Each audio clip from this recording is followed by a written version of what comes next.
नमस्कार श्रोते हो, मी अर्चना रवींद्र शिर्के माऊली कथाकथनमध्ये तुमचं पुन्हा एकदा स्वागत करते. आपण ऐकत आहोत राधा, लेखक समर. राधेची कथा ऐकून माझे डोळे पाणावले होतेच. मी राधेला म्हणाले, हे सगळं अद्भुत आहे. तुमचं बालपण, तो शाप, तुमचा विरह आणि तुमच्या जीवनाचा शेवट सगळंच कल्पनेच्या पलीकडचं आहे. तुमच्याशिवाय इतर कोणी ते दुःख सहन करू शकलं नसतं. हेच जीवन आहे श्रावणी. आपण ज्या प्रेमाबाबत, विरहाबाबत आणि जीवनाबाबत बोलतो ते सगळं असंच आहे. प्रत्येकाच्या जीवनाचे चढ उतार वेगळे आहेत. तुमची ही कथा ऐकल्यावर मला काही प्रश्न विचारायचे आहेत. तुम्हाला वाईट वाटणार नसेल तरच. मला का बरं वाईट वाटेल? तू निर्धास्तपणे प्रश्न विचार, राधा म्हणाली. मी पहिला प्रश्न विचारला.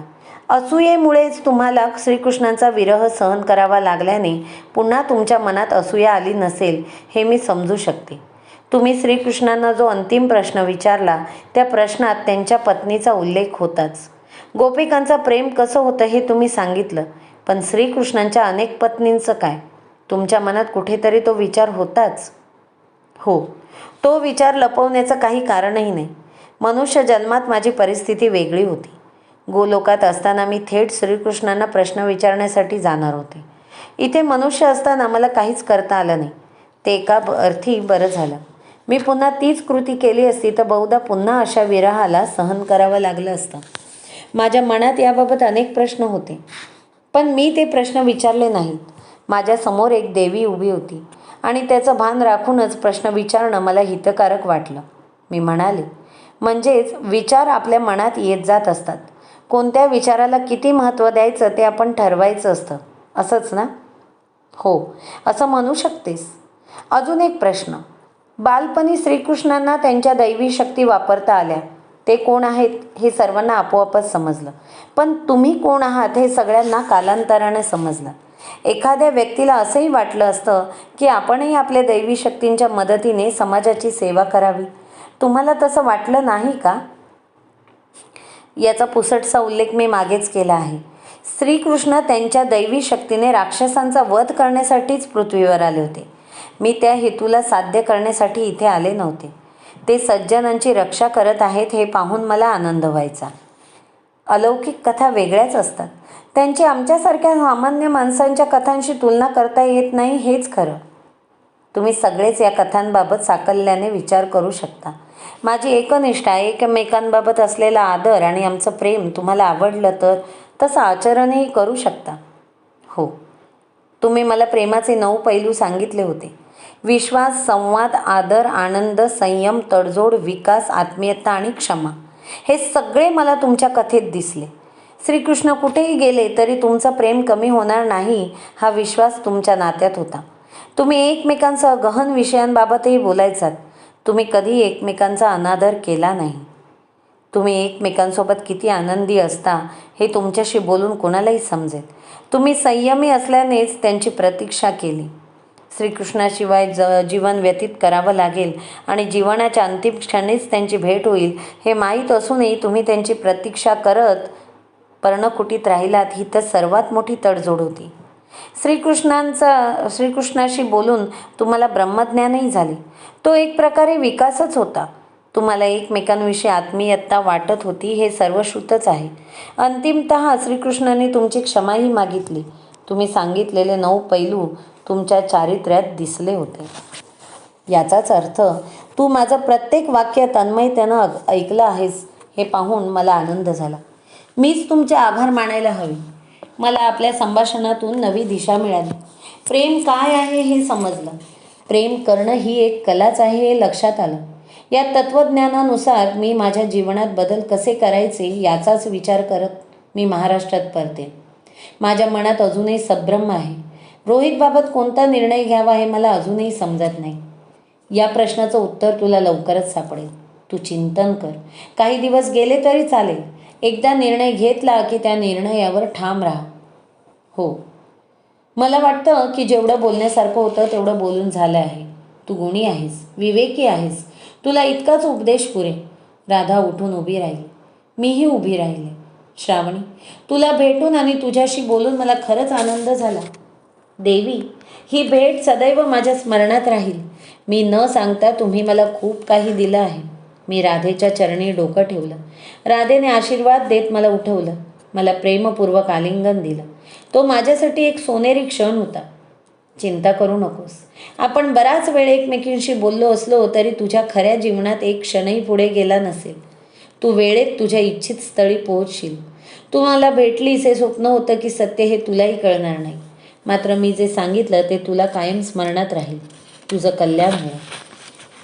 एक सुंदर स्वप्न तुटावं तसा तो प्रसंग संपला. ते स्वप्नच असावं का? कल्पना नाही. कुणीतरी माझ्या चेहऱ्यावर पाणी शिंपडत होतं. मी अचानक जागी झाले आणि चेहऱ्यावर अजून पाणी पडू नये म्हणून तोंडावर हात ठेवला. दीदी, क्या हुआ? तुम ठीक हो? माझ्या शेजारी बसलेल्या एका माणसाने विचारलं. हां, मैं ठीक हूँ. यह पाणी पी लो. मी पाणी प्यायले. 10-15 जण माझ्या भोवती उभे होते.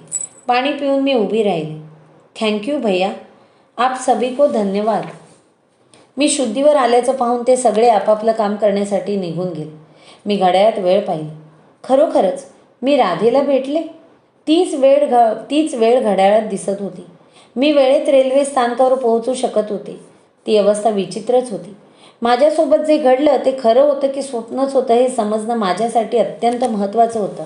मला खरंच राधेने दर्शन दिलं की मी माझ्याच कल्पनेतल्या राधेशी बोलत होते हा प्रश्न मला सतावत होता. पण राधेचं प्रत्येक वाक्य मला आठवत होतं. तू मला भेटलीस हे स्वप्न होतं की सत्य हे तुलाही कळणार नाही हे तिचं वाक्यही मला आठवत होतं. त्यामुळे मी खरंच राधेला भेटले आणि बोलले हे मला पटलं. मी अधिक विचार केला नाही. मी काय बघण्यासाठी त्या भागात फिरत होते हेच मी विसरले. तसेही काही बघण्याच्या किंवा कोणाशी बोलण्याच्या मनस्थितीत मी नव्हतेच. मी नुकताच एक अकल्पनीय अनुभव घेतला होता. त्यामुळे मी थेट हॉटेलमध्ये जाऊन पलंगावर डोळे बंद करून बसले. आमची भेट वारंवार माझ्या डोळ्यांसमोर येत होती. मी दूर उभं राहून स्वतःलाच पाहिलं. या विचारानेही माझ्या अंगावर काटा येत होता. मला भीती वाटत होती. अन्यथा अशा अनुभवानंतर एखाद्या व्यक्तीला भीती वाटते. पण राधेचं बोलणं आणि तिचं अस्तित्व इतकं प्रेममय होतं की मला तिच्याशी भेटण्याचा प्रसंग आठवूनही छान वाटत होतं. पुढे विसरू नये म्हणून मी पटकन राधेचे उपदेश लिहिण्यास सुरुवात केली. प्रेमाचे 9 पैलू, विरह, जीवन, आम्ही ज्या प्रमुख विषयांबाबत बोललो त्यांची नोंद केली. तेवढ्यात रेल्वे स्थानकाकडे जाण्याची वेळ झाली. मी बॅग भरली आणि रेल्वे स्थानकाकडे निघाले. राधेच्या विचारांमध्ये मी इतके हरवले होते की मी योग्य फलाटावर जाऊन योग्य ट्रेनमध्ये बसले हीच माझ्यासाठी आश्चर्याची गोष्ट होती. अर्थातच मी खिडकीच्या जवळची सीट आरक्षित केली होती. तिथे बसून मी सूर्यास्ताकडे शांतपणे बघत होते. गंमत म्हणजे माझ्यासमोर बसलेल्या माणसाने क्या यह आपका बॅग है हा प्रश्न 2दा विचारला. मी माझी बॅग सीटखाली ठेवायची विसरून आपल्याच धुंदीत खिडकीतून बाहेर बघत वेगळाच विचार करत होते. त्या माणसाने मोठ्या आवाजात पुन्हा प्रश्न विचारला. तेव्हा कुठे मी त्याच्याकडे पाहिलं. सॉरी म्हणत मी बॅग सीटखाली सरकवली. पुन्हा खिडकी बाहेर बघत विचार करू लागले. मी भारावले होते. पण गाढ निद्रेतून जागा झाल्यावर माणूस हळूहळू वास्तवात प्रवेश करतो तशी मी वास्तवातही प्रवेश करत होते. कृष्ण आणि राधेच्या नात्याबाबत अनेक विचार माझ्या मनात येत होते. एकीकडे माझ्यातली तार्किक आणि विद्रोही मुलगी त्या कथेतील मिसिंग लिंक्स शोधत होती. पण दुसरीकडे ती दैवकथा असल्याने आपल्या निकषांनुसार तिचं मूल्यमापन करणं योग्य नाही असंही मला वाटत होतं. राधेला शाप मिळाली ही गोष्ट मला माहीत नसती तर बहुधा मी त्या कथेकडे वेगळ्या दृष्टीने पाहिलं असतं. कारण राधा जन्मभर एकटी जगली आणि श्रीकृष्ण द्वारकाधीश होते ही वस्तुस्थितीच होती. त्यामागील हे शापाचं कारण ऐकल्यावर मी वेगळ्या पद्धतीने त्या कथेकडे पाहू लागले. श्रीकृष्ण आणि माझा वृंदावनातच विवाह झाला होता असं राधा म्हणाली होती. ते खरंच आहे का हे पाहण्यासाठी मी ऑनलाईन उपलब्ध असणारी माहिती वाचली. पुराणांमधले संदर्भही उपलब्ध होतेच. त्यांच्यानुसार राधा आणि कृष्णाचा विवाह झाला होता. मी काही दिवसांनी ते पुराणच विकत घेतलं आणि खात्री केली. जी गोष्ट मला माहीतच नव्हती ती माझ्या स्वप्नात कशी येईल असं वाटल्याने मी राधेला खरोखरच भेटले यावर माझा विश्वास दृढ झाला. माझा फोन वाजू लागला. बाबांचा कॉल होता. मथुरेहून निघाल्याचं आपण घरी कळवलंच नाही हे माझ्या लक्षात आलं. त्यांच्याशी थोडंफार बोलून मी फोन ठेवला. रोहितचा मेसेज आला होता पण मी तो पाहिला नाही. दुसऱ्या दिवशी सकाळी उठल्यावर मथुरेहून निघालीस का असा त्याचा मेसेज आल्याचं पाहिलं. मात्र त्या दिवशी मात्र मला दुसरा विचार करायचाच नव्हता. मी पुन्हा राधा आणि कृष्णाबाबत विचार करू लागले. मलाही राधा होणं शक्य होईल का असा प्रश्न स्वतःला विचारू लागले. त्याचं उत्तर मला लगेच सापडलं नाही. नाही, मी राधा होऊ शकणार नाही. राधाकृष्णाच्या कथेत अनेक संदर्भ होते, गृहितक होती आणि गोलोकात पुनर्मिलन होणार याची खात्री होती. ते सगळंच दैवी होतं. श्रीकृष्णांचा पराक्रमी अलौकिक होता. तरी आजही एखादी युवती राधा होऊ शकते असं तुम्हाला वाटत असेल तर मी तुमच्या मताचाही आदर करते. फक्त मी ती मुलगी नव्हे हे मला माहीत होतं. त्यामुळे मी तुम्हाला प्रारंभीच सांगितलं की ही कथा माझ्या समग्र परिवर्तनाची नाही, पण ही कथा निश्चितच प्रेममय आहे आणि केवळ प्रेमाबाबतच आहे. राधेकडून ऐकलेले प्रेमाचे सर्व पैलू अतिशय विचारणीय होते. तिची वाणी अमृतासारखीच होती. मी राधा होऊ शकत नसले तरी त्या पैलूंचा विचार करून एक चांगली प्रेयसी आणि पत्नी निश्चितच होऊ शकते हा आत्मविश्वास माझ्यात होता. आताही आहे. राधेच्या विरहास असूया ही भावना कारणीभूत ठरली ही बाब अनेकांना माहीत नसल्याने तिच्या कथेला आपापल्या हितासाठी काही लोक वेगळ्या पद्धतीनेही सांगतात. श्रीकृष्णाने अनेक विवाह केले तरी राधा एकनिष्ठ राहिलीच हे सांगितलं जातं. मात्र राधेला श्रीकृष्णांची पहिली पत्नी असूनही का दूर राहावं लागलं हे सांगितलं जात नाही. राधेला कृष्णासह राहणं आवडलं नसतं, नक्कीच आवडलं असतं. श्रीकृष्णांनाही राधेपासून दूर राहणं अप्रियच होतं. तरीही असूयेमुळे राधेला शाप मिळाल्याने त्यांना दूर राहावं लागलं हे आवर्जून सांगितलं जायला हवं. राधेकडूनच ती कथा ऐकल्याने माझेही असे कित्येक गैरसमज दूर झाले. राधेत जे एकनिष्ठ प्रेम दडलं आहे ते निश्चितच आदर्श आहे.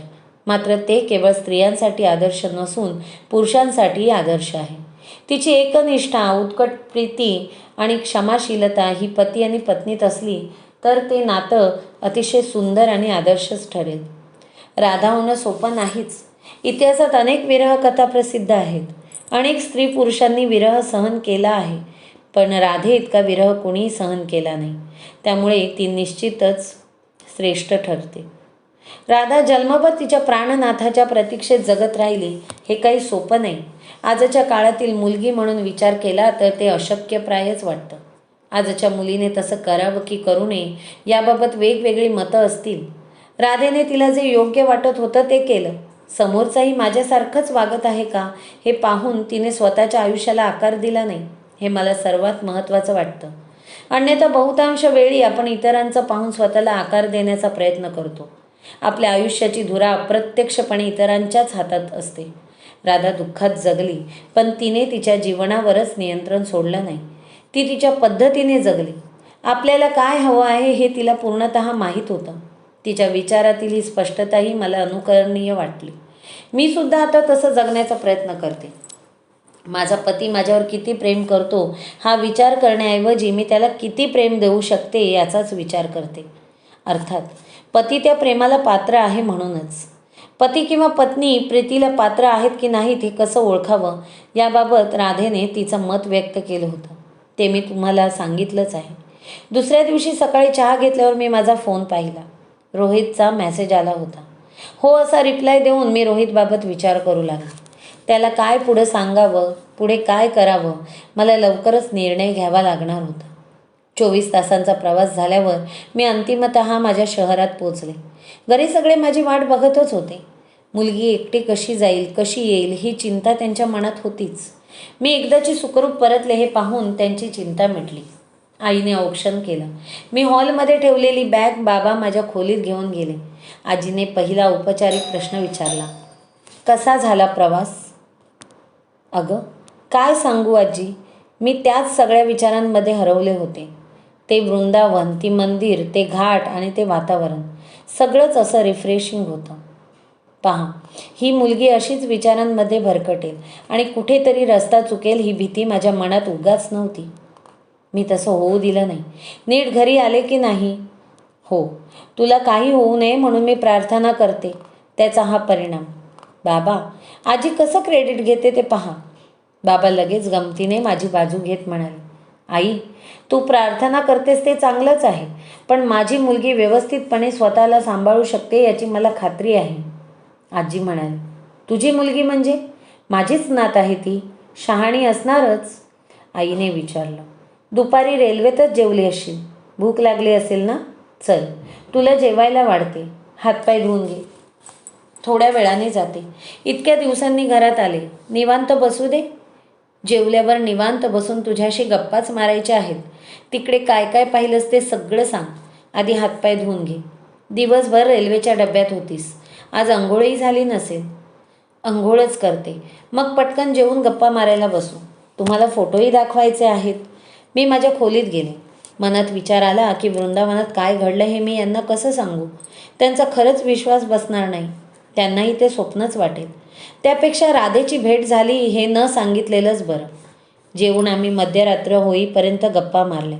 सहलीच्या प्रत्येक दिवशी काय काय झालं ते मी सविस्तर सांगितलं. तिकडून प्रत्येकासाठी काही ना काही भेट आणली होतीच. ती दिली. त्यानंतर आई आणि बाबा झोपण्यासाठी त्यांच्या खोलीत गेले. आजी माझ्या शेजारीच झोपायची. तिलाही लगेच झोप लागली. मी मात्र रोहितला काय सांगावं याचा विचार करत जागी होती. Sorry for asking questions frequently. पण घरी पोहोचलीस का? काही तासांपूर्वीच त्याचा मेसेज आला होता. त्यावर काय रिप्लाय द्यावा हे मला सुचत नव्हतं. मी पोहोचले. उद्या भेटूया असं सांगावं की हो इतकंच म्हणावं मला कळत नव्हतं. त्याच्या संदेशातही खूप औपचारिकता होती आणि मीही बराच औपचारिक विचार करत होते. दुराव्यामुळे आमच्या नात्यात ही औपचारिकता आली आहे हे मला जाणवलं. निखळ मैत्रीत इतकी औपचारिकता नसते. आम्ही मित्रही राहिलो नव्हतो हे त्यातून सिद्धच झालं होतं. आमचं नातं जिवंत आहे असं मला वाटत होतं. ती औपचारिकता आणि रोहितच्या मनातलं गिल्ट पाहून आमच्या नात्यात जिवंतपणाच राहिला नाही हे मला समजलं. मी राधेची कथा ऐकून आले होते. अनेक दशकं प्रतीक्षा केल्यावरही राधेचं प्रेम मुळीच कमी झालं नव्हतं. बालपणानंतर थेट मृत्यूपूर्वी भेटूनही त्यांना औपचारिकपणे एकमेकांशी बोलावंसं वाटलं नाही. ते पूर्वीप्रमाणेच एकमेकांशी बोलत होते. मीही तिच्यासारखीच वागावं असं अनेकांना वाटणं स्वाभाविकच आहे. कारण मी नुकतीच तिची कथा तुम्हाला सांगितली आहे. कृपया माझी एका देवीशी तुलना करू नका. मला ते शक्य नव्हतं. शिवाय मी परत येईन असं आश्वासन श्रीकृष्णांनी दिलं होतं. तसं कोणतंही आश्वासन मला मिळालं नव्हतं. त्यामुळे मी मलाही अनपेक्षित असलेला निर्णय घेतला. आमच्या नात्यात प्राणच राहिलेला नाही हे मला अगदी स्पष्ट दिसत होतं. त्या नात्याला पुनर्जीवित करण्यात अर्थ नव्हता असा विचार करतानाच कधीतरी मला झोप लागली.